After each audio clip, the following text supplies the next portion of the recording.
Welcome back to the 99. I sound frustrated because I have tried to start this video. This is the third time now. So the devil does not want this message to get out. I will tell you that for sure.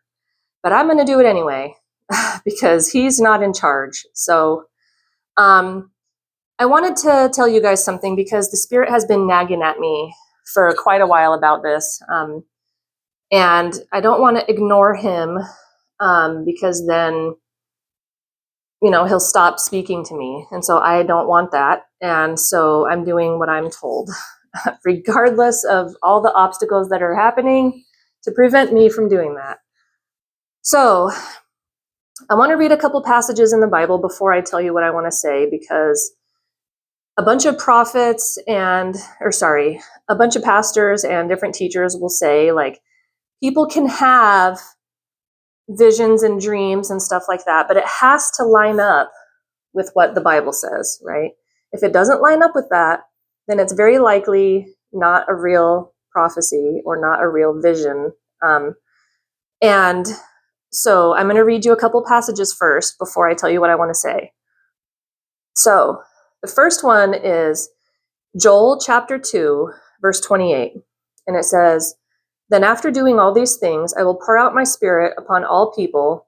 Your sons and daughters will prophesy, your old men will dream dreams, and your young men will see visions." Okay, so it is possible, okay, for him to do that.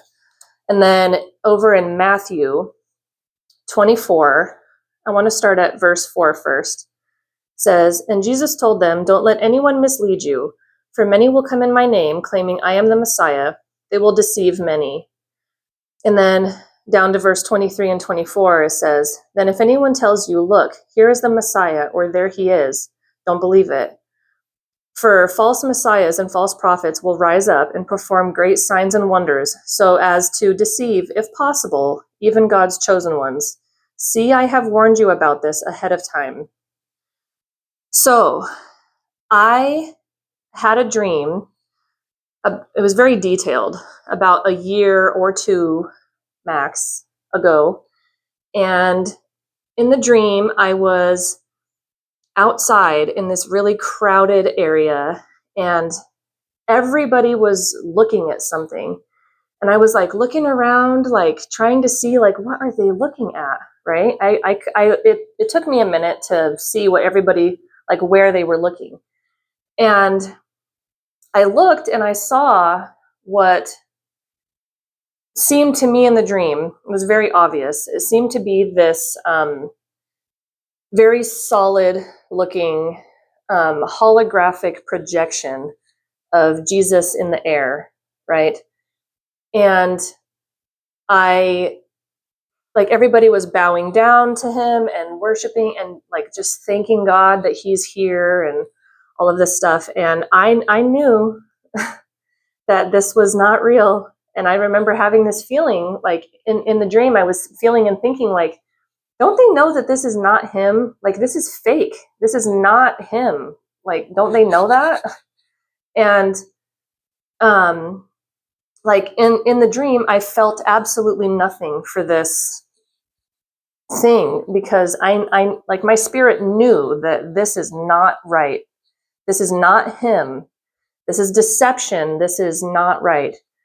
And when I woke up, I had this feeling come over me of like, they're going to try and falsify my coming. They're going to try and deceive people that I have come and I have not.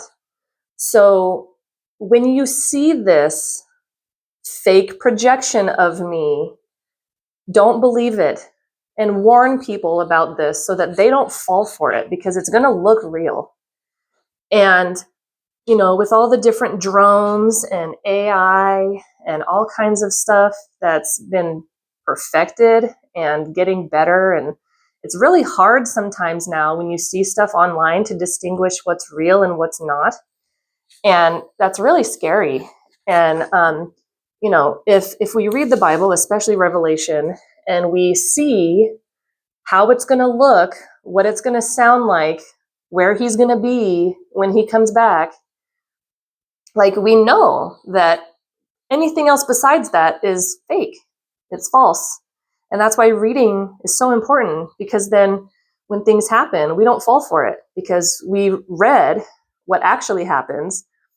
We know that there's going to be the sound of a trumpet blast, and there's going to be Jesus coming on a white horse with his army behind him, and he's going to set foot on the Mount of Olives in Israel, right? That's where he's touching down.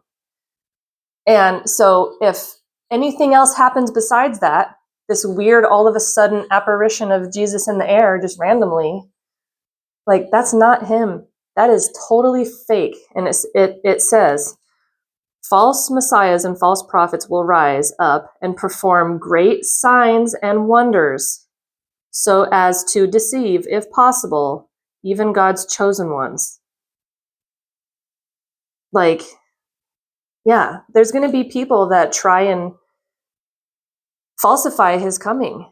And I've told my friends and family on Facebook and in my personal life, and, it does line up with this Matthew passage. And so I believe that it really is a warning, a dream, a vision. And especially because it was a long time ago, and I still remember the details of it. Like, I just had the dream last night. It is very vivid and fresh in my mind. And I think that it's a warning for sure. And I've always said that God speaks to me through dreams. I've had several dreams that have happened, or, just very detailed dreams that, can't be from anybody else but God, I feel like, because they're so detailed and so specific. And I've just been feeling pressed to get my dream out, because I feel like he gave it to me for a reason, to warn people. And like I said, in my personal life, I have. I just feel like doing it on here is important too, because a lot of people that watch on here, I do not know personally. And so they would not know of my dream unless I did it here. So I just wanted to warn you guys that, especially with all this fake alien invasion stuff, it's so crazy. But it's like, that's deception too. That's drones, that's the government, that's AI, they are so much more sophisticated than they tell you. And just the stuff they can do would actually blow our minds if they told us how advanced technology really is. And I strongly believe that technology is going to be used in these final days to deceive a lot of people. And we need to be discerning and very careful, and read the New Testament for sure. Read Revelation for sure. Because we have to be aware of what's going on. And Jesus is trying to warn us, and God is trying to warn us. We just have to pay attention. So until Friday, stay blessed.